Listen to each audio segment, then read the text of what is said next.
Friends, आप देख रहे हो फ्रेंड्स टेक्नोलॉजी एंड आज का वीडियो है कैसे हम ओप्पो का K3 का स्पेसिफिकेशन और किस टाइम पे रिलीज होगा हमें ये देखेंगे।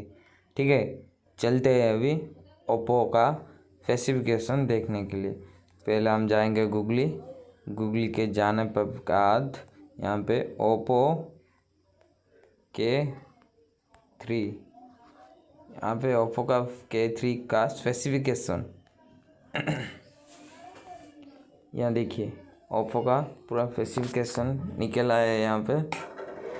और ये देखिए ओप्पो का मोबाइल का प्राइस है अभी 22,000 एंड ये लॉन्च होने वाला है 19 तारीख को जुलाई का।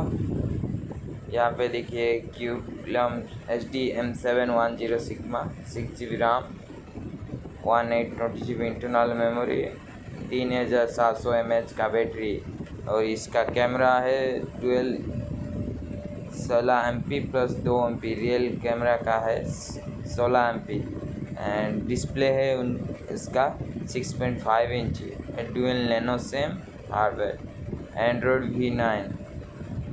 यहाँ पे देखिए बहुत सारा, यहाँ पे आपको बहुत सारा सब कुछ मिल जाएगा। ठीक है, तो चैनल को subscribe, like and share and सब कुछ करना।